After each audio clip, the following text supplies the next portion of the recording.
Okay, we're back with Guardians of the Holy Grail and our special guest, Alexandre de Bothuri Bathory. And we are speaking about his family and his amazing heritage in the Bathory line. And can you, Alexander, can you answer that question I asked before we went off the air again? Give us a little bit of a synopsis of the history of the Bathory family. The Basarab family? Okay, the Basarab dynasty, nobody knows for sure the name where it comes from. But in the 19th century, an historian called Asde formulated the idea that Basarab means leader in that mysterious language now lost by the Dacian. The Dacian was the first autochthone population before the conquest by Roman Emperor Trajan of Romania and Transylvania. And they are like the Druids of that region. Can you again tell us again the history of the Bathorys? Because it was hard to understand the first time that you explained it. So could you repeat that again about your family, the Bathorys, and give us a history on that? The Bathory were Hungarian, of course, leaders, as you know, and they were linked to the family of the Basarab. The Basarab means leaders in that old language, not dead or lost, talked by the Dacian. The Dacian were the first population of Transylvania and Romania. They were like Druids, Essenians, but also king, and they have the ability to treat people with their hands, you know.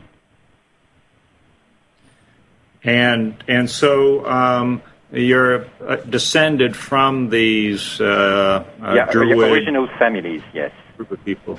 And I see. Those Dacian, of course, they were conquered by the Roman Emperor Trajan, and then they moved to Europe, all over Europe, and they continued their teaching, you know, and became later on leaders of different countries.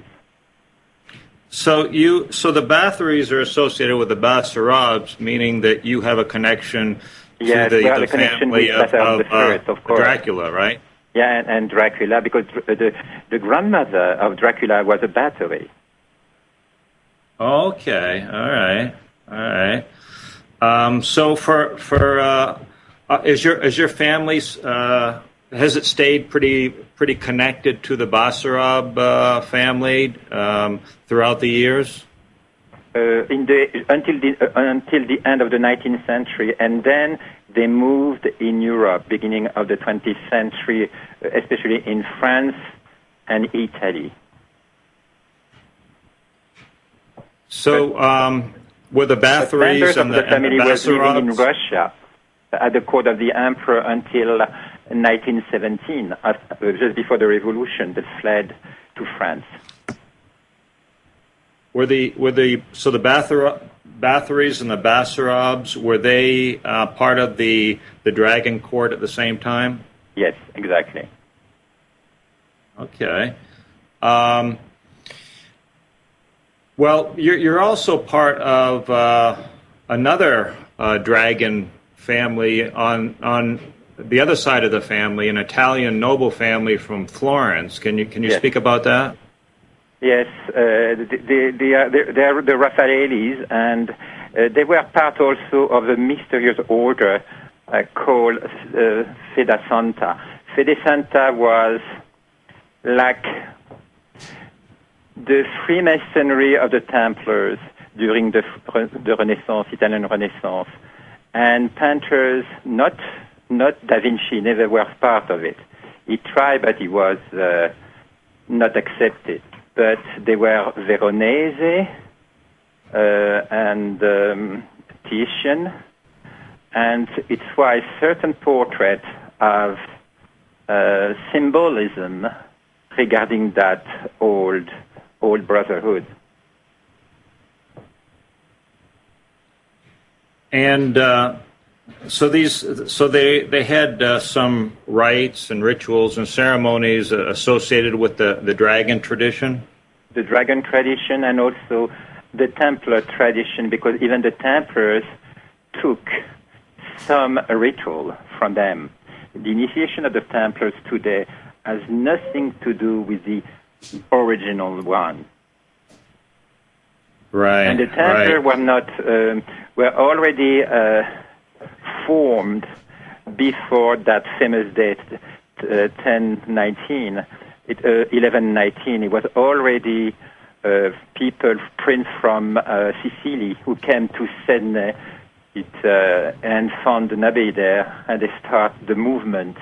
So in the 11th century, it was already Templars, not beginning of the 12th century. And so some of the Knights Templars came from your family? I have few of those.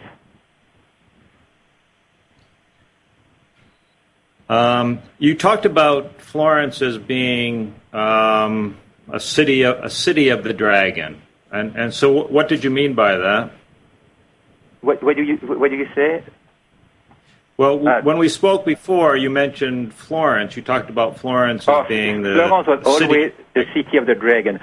By the armorial of the city, they used the fleur-de-lis, and the fleur-de-lis was always in the logo of the dragons. You know, it's also it's a symbol of the Trinity. Go back to Egypt, and the dragon tradition always were aware. The great priest knew about the dragon knowledge.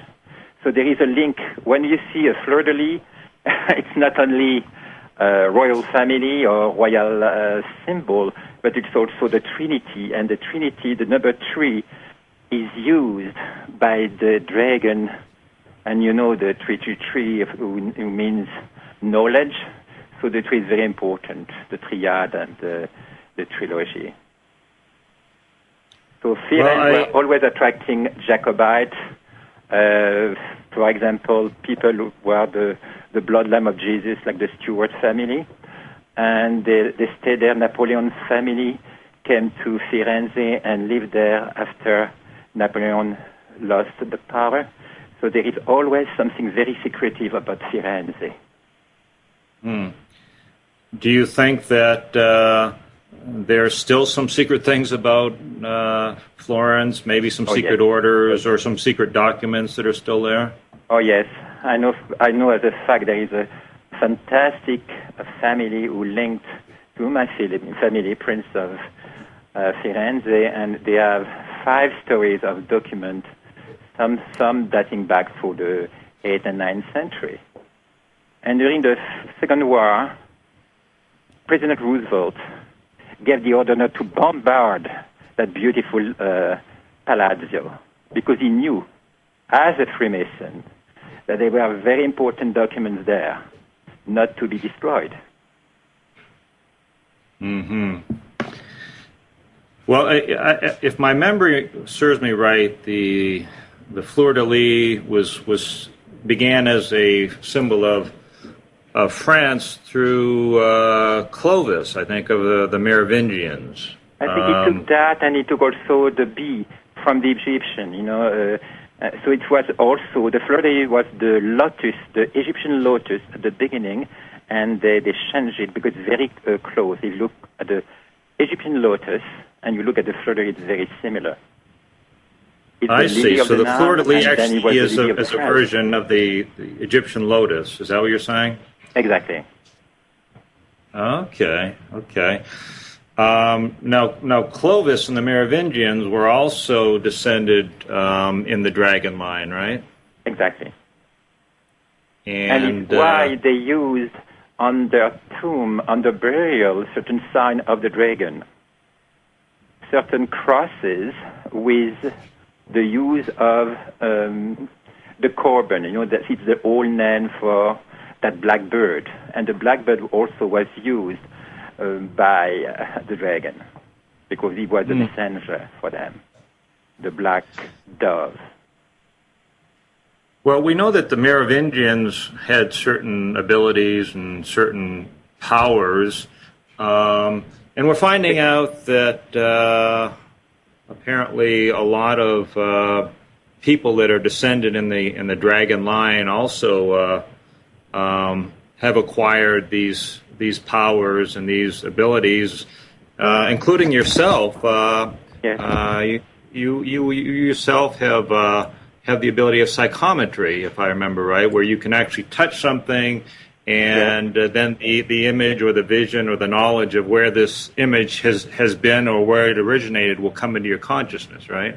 Is exactly a mark. It's why I built over the years a very important royal collection of object paintings who had lost their identity.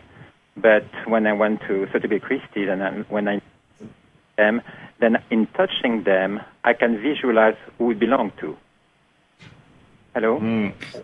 Right. So some as an art dealer and collector, you'll receive some artifacts and some works of art that you don't know the origin of, but if you touch them, that information will come to you. Yes, I will visualize the former owners. And I have also the ability, and Sotheby's knows about it, to block the telephone lines when I want something or the object wants me as a protector. So it's also ability from the mind or the brain. I don't know how to explain, but it's a gift that I'm sure few dragons have in common. Well, I guess it's pretty common within your family of the Bathorys for members of the family to have these certain dragon powers. Especially, there's your ancestress Elizabeth Bathory. I guess the legend is that she herself had some special powers. Isn't that right? Yeah, she has, you're right, Mark. You know well your history. It's true that she was a very close friend of the emperor at the time and of the Holy Empire, and she was also collecting for him all the best Ulmaster, and now you can see them in Prague. So with Emperor Rudolf, as you know, was also very much interesting as her as alchemy and Tycho Brahe, the famous astrologer, and who did the map of the world. So she had a gift of knowing and finding treasures for the emperor. So she stayed almost 15 years at the court of Rudolf. Oh, wow. So she has a wonderful collection. The dragon power that runs through the Bathorys came from these druid masters originally. Where do you have any idea where these original druids, your druid ancestors, came from? I think they come. Some people think they come from the north, and others think they come from India. India. It's very interesting, I think. Because yes, it's extremely interesting to me. Yeah.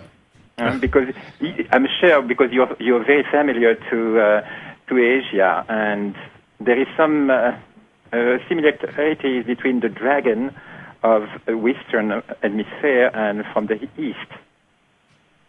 Mm-hmm.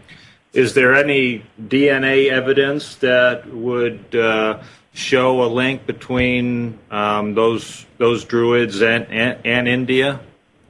I think so. Or the Bathorys and India? The paper in front of me, but I know there is links. Interesting. Well, that's something that we're going to need to research a little bit, I think, huh? Exactly. That's quite fascinating. Yeah. Because the karyotype is very interesting when you do the ADN analysis. You find incredible things. It's like matching and following a family all over centuries. Tracing them. Right. Yeah, that's so. Yeah, and that's of course that's what we're we're working with now, you, myself, and others in Dragon Court, in order to understand the history of the dragon lineages, and try to get to an understanding of their origins and why how that power. You know what is very interesting? Why God gave us that power also. It's a question to be raised. Why exactly. when dragon, when they are born, last past memory are not totally erased? Because they want to, maybe they are leaders, or they have to have their memory not totally erased to science, to art. I don't know. Well, is there much history of the dragons and the dragon wisdom and the dragon rights that have been passed down through your family? I know some history, but it's difficult to say. Because there is some secrets. Of course, we know who were part of it. We know who were our protectors, who were killed to protect us. Like Henry IV in France, the famous who was killed in 1610, because, as you know, Church did not like the dragon heritage, like the Merovingians, for example. Right. Well, there's been other dragon families in Europe. And I know that you, the Bathorys, have been allied with these other families at different times, like the Basarabs. Are you now also aligned with some of these other dragon families? Not really. No. What the problem with the dragon families? We are protecting ourselves, so it's very difficult. We could try to communicate to keep low key. So I'm using, for example, my book, She Messiah, to reveal certain things, because dragon family, of course, the Stuart were part of the dragon family, and they had the power. They were healing powers, like the French kings when they were crowned in Reims. But and you know what happened to the Stuarts? They were all killed. So, right. But and then the Hanover took over.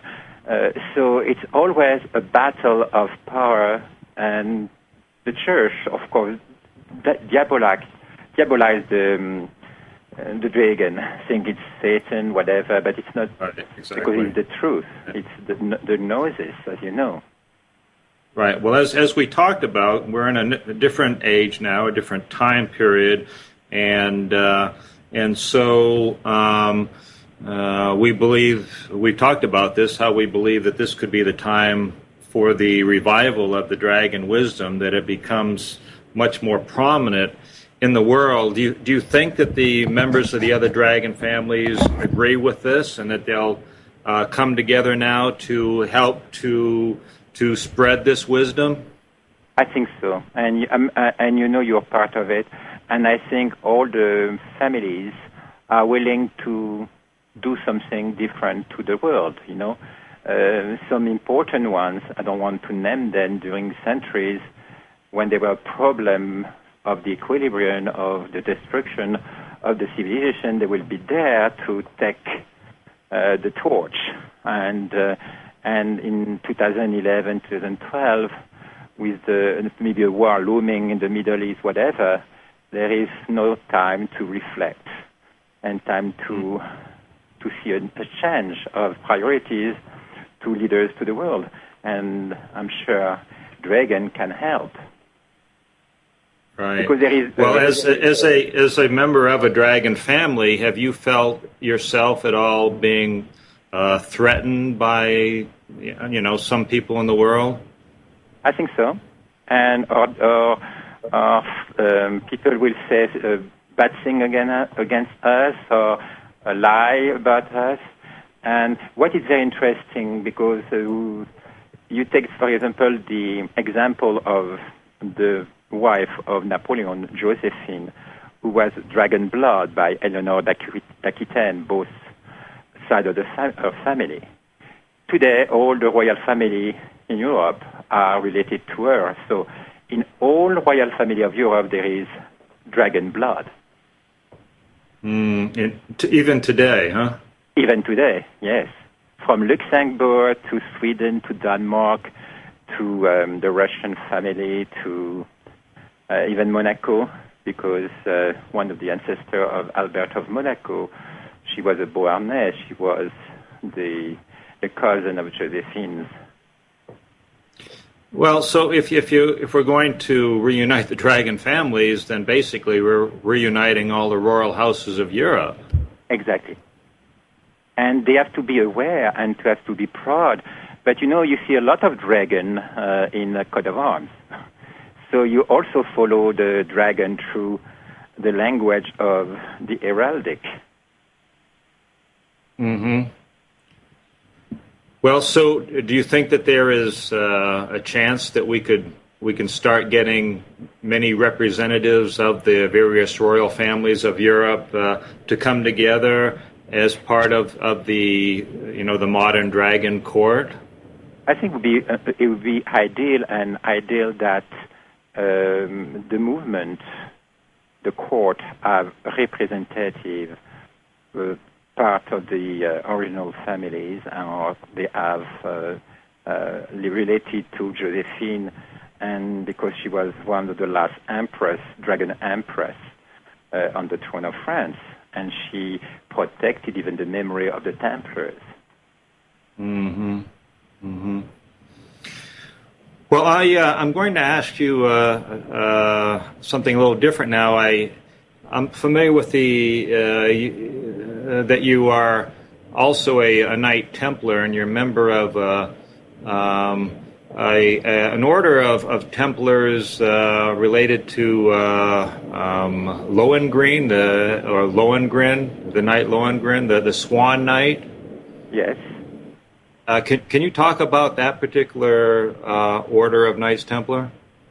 It's a very old brotherhood, and it was revived in the 18th century by Baron van Hound, and he knew a lot of things through, I don't know if you're familiar with Ramsay, who was also educator and also a Freemason from Scotland, and he came to the court of France. And through Germany, they revived part of the older Templar who were not destroyed after 1314. So they took some members from Scotland, some members from Germany, and some members from Portugal and Spain. Oh, so you could basically say that this Knight Templar organization is a continual organization that has a direct link to the original Templars. Exactly. And then the Freemasonry took it, and now it's more independent. It's part of the Freemasonry without being part. It is more independent. And also other orders, like I told you about the Melusine Order, the Green Master of Europe, started that Melusine Order and 10 years ago, and trying also to gather all documents regarding the Templars and also the Lusignan family who were king of Jerusalem during the Crusades. So we gathered a lot of evidence and a lot of documents, and it would be ideal to have lecture of him in Sedona, for example. Yes, it sure would. Well, so some of these documents you're talking about are original documents that were held by the Templars, huh? Exactly, because and as some I'm aware, they have documents and also relics, and which one I'm talking about, the finger of Saint John the Baptist, for example, who was a very important relic in the Templars. Even Saint Louis, the King Saint Louis, wanted, and the Templar declined to give it to him. And I know where it is in Europe. Is it being held by a private collector then? It is a private collector in a crystal box, and it's just amazing. Like the legendary head of Saint John the Baptist, who was reputed to be in Damas, in the Blue Mosque, but today is in a different place.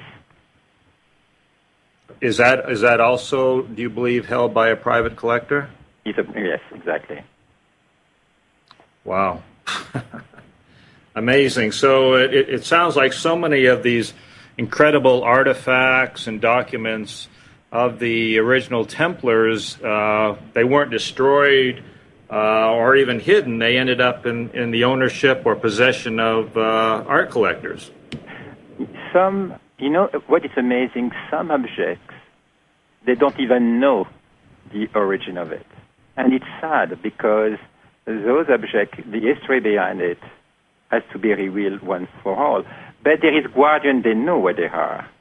And one day when they come for sale, then one of us buy it, and then the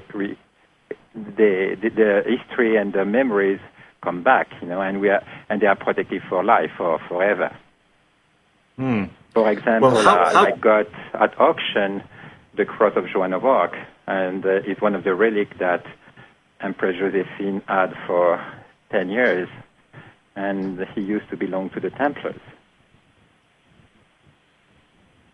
Well, I mean, I wonder how can you put a price on something like, the finger of John the Baptist or the head of John the Baptist? Because it's part of our history.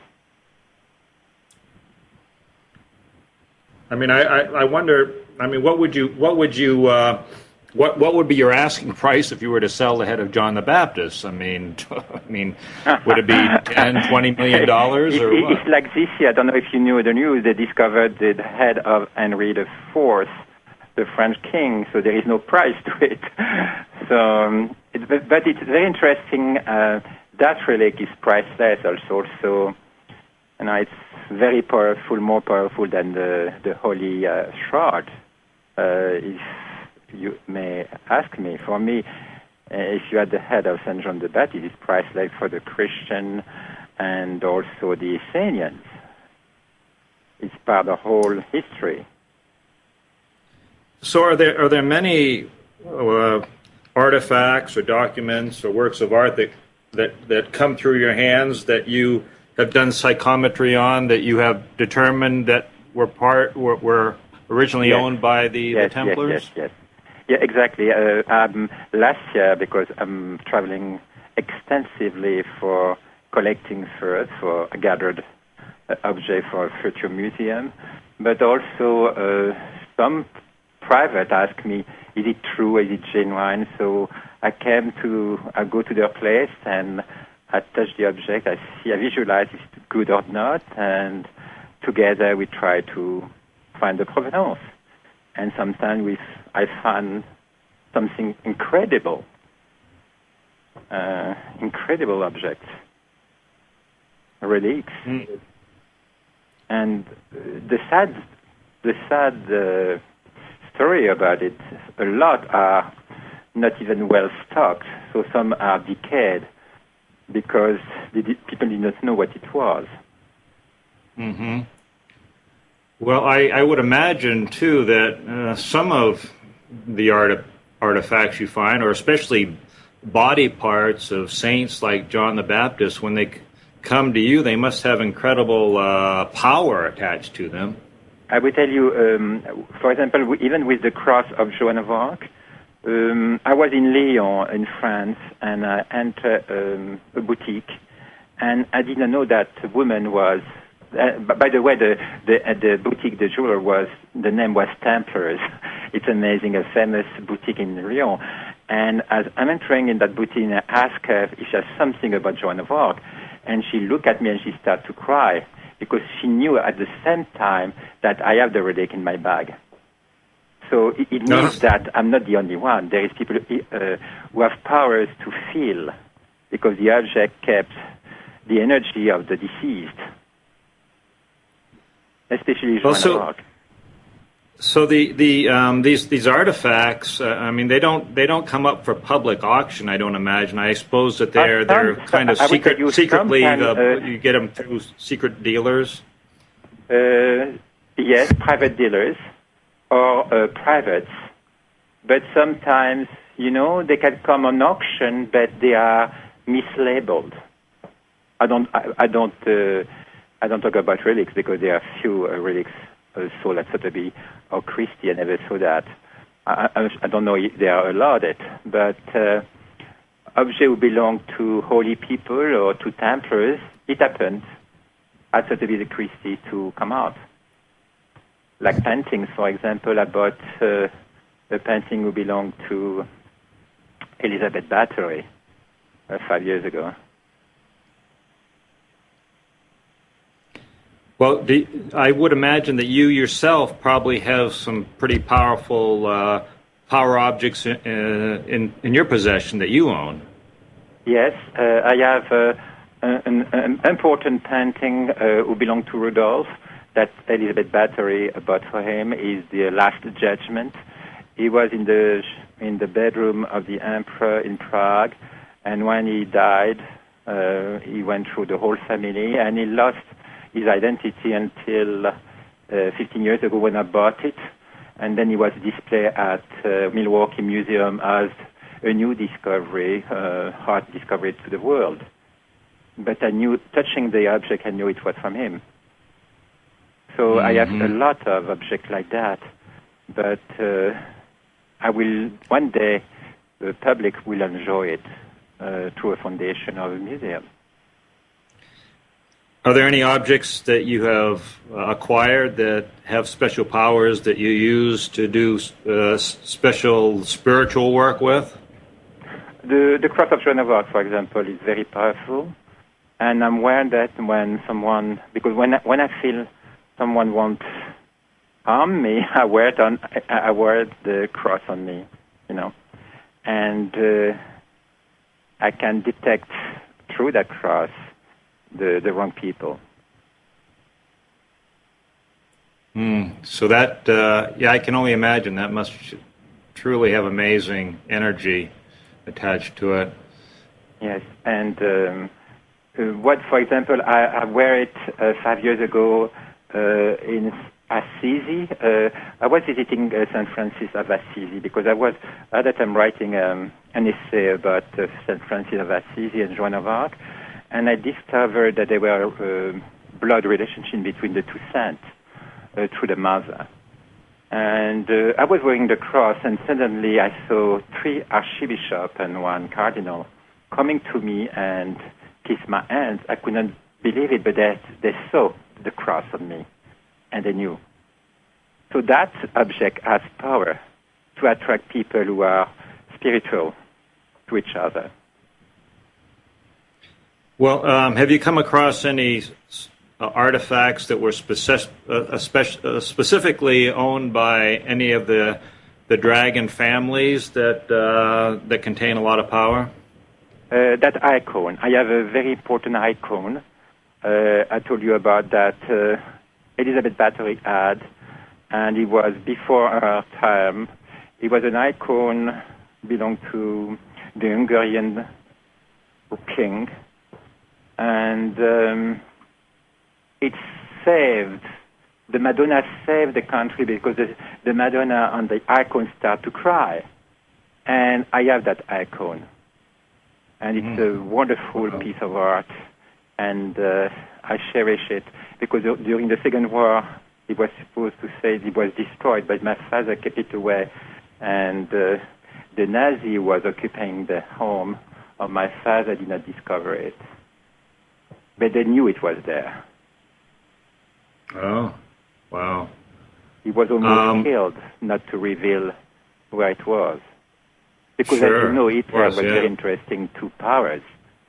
Yes, of course. To dragon powers, especially because he wanted to rule the world and he was looking for the diamond. He went even to Reims and to have Nazis staying for a week in that cathedral, thinking the Holy Grail was hidden there. Well, at the close of the Second World War, after the defeat of the Nazis, what happened to all those power objects that they had gone around the world and collected? Exactly. And a lot of antiques and artifacts were moved from Europe to the U.S. And it's why today I found more early objects in the U.S. than in Europe. Really? Oh, yes. And they're what? For example, the famous talisman, and I'm talking about Che Messiah, is in America, in Virginia. Oh, really? And so these are being held by private collectors? By private collectors without knowing the powers of those objects. Wow. The diamond that you're Yes. in search of, and that you talk about in your book, that's supposed to have some special powers attached to it, right? Yes, he has a power. First of all, the diamond shoe is the chosen one. Is the object, and it changes colors. If you have the chosen one, if you take the diamond in your left palm, it changes color, it becomes ruby. Then the guardian of the object, because there is a secret order called the Order of the Trinity of Luxor, who was after the one who are the owners since generation and generation. And the quality of those people is to guard not only the diamond, but also guard the possessors. They are not allowed to be the owner of the diamond because the diamond shows the chosen one, but they are protecting the diamond. And I heard about the story through my friend, the deceased Queen of Farida of Egypt, in 1976 in Paris. And then I met them 2 years later.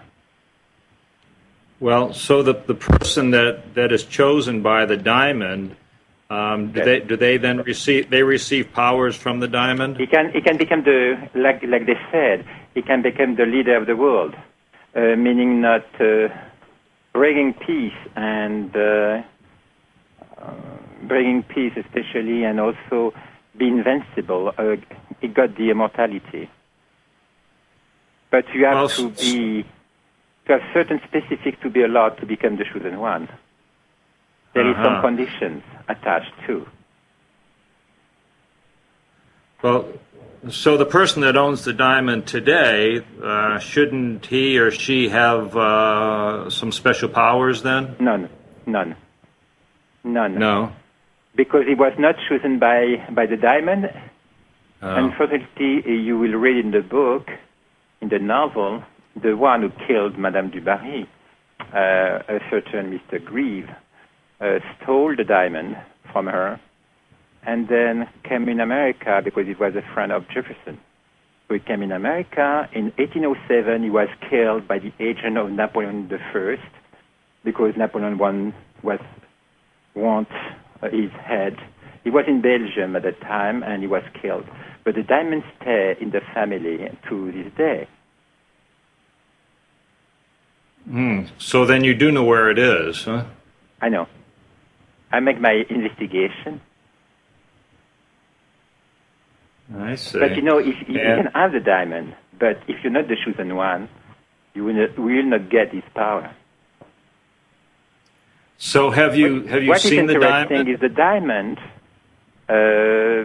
is mentioned in different books, 17th century, 16th century, 15th, 14th century, even 11th century. And you can see leaders from Scotland, Gonelli, the jeweler, for example, of the Medici, is talking about the diamond, that diamond with the properties. They related even a diamond who belonged to King David, And what is very interesting that you see that diamond traveling time and giving powers, or in a kind of way people are killed. So do you have any idea what the origin of the diamond is, where it came from very originally? old. I think it comes from myself, because it was also already mentioned in the Book of the Death in Egypt. And the Egyptian, because even the Egyptian had made a temple for it, even Queen of Sheba made at Makrit, they make a temple for that diamond. And they had 3 diamonds all over. When you're digging your history, you find there is not only one, but 3 who give the similar powers. But I think got from the Atlantis, because they were, very advanced. Uh-huh. Well, since you know where the diamond is, are you going to try to find that family and then see the diamond? I would love to, but since my book is now quite popular in France, I have to change identity, not to be recognized. Right. If I want to see the diamond, first of all, I will try to have an introduction through an agent of Brother Templars who knows all the secrets, and I will ask him to be my intermediary and try to touch it to see if they are still the same power or if changing colors, whatever. Well, we'll have to have you on the show again later on after you've found the diamond and held it in your hand, and to find out if you're the chosen one or not. Yes, it would be fun to see that. But I'm not so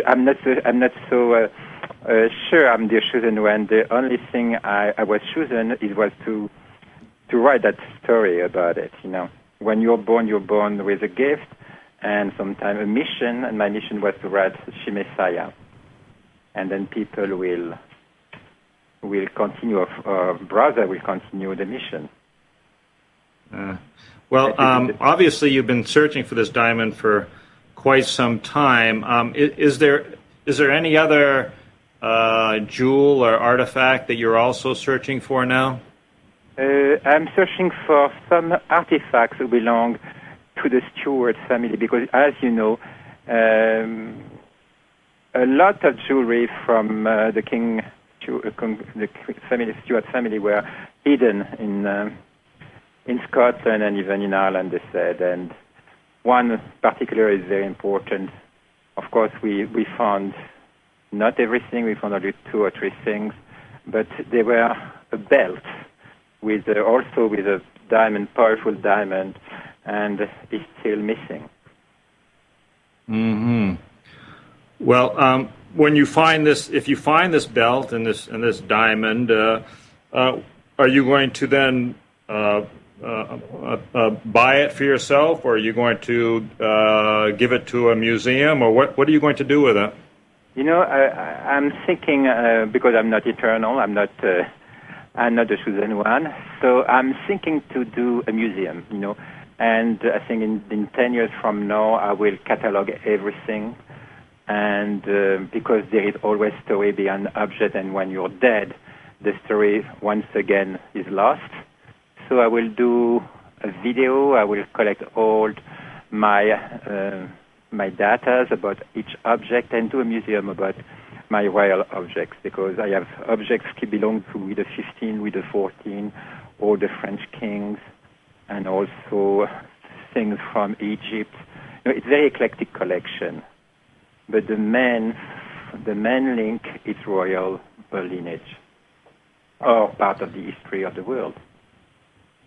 Like I'm famous for my Napoleonic collection, that I'm loaning now part of it to the Fine Art Museum in Montreal.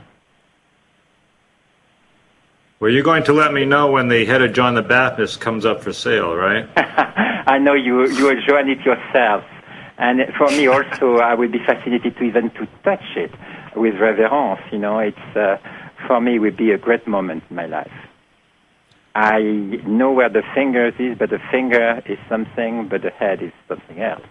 Well, I won't pry to get too much information about it, but is the head of John the Baptist in the possession of a Templar? Yes. Oh, well, that's good. I'm very happy to hear that, at least. Yes. Okay, that's where it should be. And where there are a lot of people watching us for his protection. Oh, is so that I right? feel good about it. So there must be is there some Knight Templar order that knows about it then? No, only few. No? Only few. When the treasure of the Templar was removed from France, part went to, as you know, Scotland, and part in England, and part stayed in France. The head stayed in France because it was too risky to remove it and to cross the channel. Plus, with the salt, they were scared that it would fall, the vessel would be destroyed, so they didn't know what to do. So we went to right in the middle of France in the casket. And then from a casket from a stranger, it went public, not public, but in a location not too long ago, I would say, 10 years ago. Well, if I come and visit you over in Paris, will you take me? Can we go together to see the head of John the Baptist? I will bring you to the Grand Master of the Templar Order. And then from that, of course, it will question you. Of course, it's normal between brothers to see if you are kind. But I will not surprise you will come because I know you love John the Baptist, and I will try to persuade him to bring you to that relics. Even myself, I was not allowed. I knew it was in one chamber, but I could feel the energy through the walls. But I know it's there. Wow, amazing! You have quite a fascinating life, Alexander. I have to say. And I can really admire your work, and probably a little bit jealous too, because I love the mysteries, and I certainly love to be in the presence of something like the finger of John the Baptist, or the head of John the Baptist, or some of these other amazing artifacts that you've been in the presence of. So I would like to ask you, one more question, yes. And that is, what do you think about now with spreading and reviving the dragon wisdom around the planet? What do you think is the best way to go about doing this? I think the best to do about it is to write about it like you do. Secondly, to do symposium, worldly symposium, bringing people from the Orient, from the West, where the dragon is very important in their religion, for example, the Taoism and even the South American, and to bring people together and to understand that we are a huge family spread all over the world, and we have the same powers. Sometimes we are complementary. And I think it would be wonderful to have members of the royal family of Europe who are linked to Empress Josephine, who was also a dragon. So it would be very interesting to have a symposium at different levels and to start a foundation or to start a library about it. Oh, excellent. Well, maybe we could plan to have our first big conference, Dragon Conference, maybe next year, 2012. What do you think? I think, yes, especially with the idea of the end of the world. Exactly. Well, why don't we'll talk about that off air, and thank you, and see if we can make this happen. I think it would be a wonderful idea. But I know people who are willing to go along with that. People very important in Europe and well connected with the Templars and the Dragon, and I'm sure they will love to meet you and would love to meet the American counterpart. I think it will be wonderful. Well, that's going to be your job, is to get them involved, because they're acquaintances of yours, not mine. So if you can do that and you can bring them to this conference, that would be amazing. Yeah, because I have to be back in Paris for two book book signature fairs and also some lecture there about Messiah. But I will meet people there. I will go to very important Templars cities all over France, and I will discuss that with members of the Brotherhood. Okay. Well, let's start thinking about where we want to have this conference. It should probably be an area that has been associated with the dragon and the dragon power and the dragon families. I think Poitou-Charentes with Mélusine, who is half woman dragon, would be the best location if you were speaking about France. What location is and that? I know the man in charge there, who maybe Lusignan, who they were king of Jerusalem. It would be wonderful to do a conference there. And where is that in France? Lusignan is in Poitou-Charentes. It's the region where the king of Jerusalem and Templar family came from. Okay, that sounds good to me. All right. Well, that was easy. All right, now we can start planning. Exactly. We can start planning and rejoice, because I think for the dragon family, I think it's time they help humanity like they did in the past.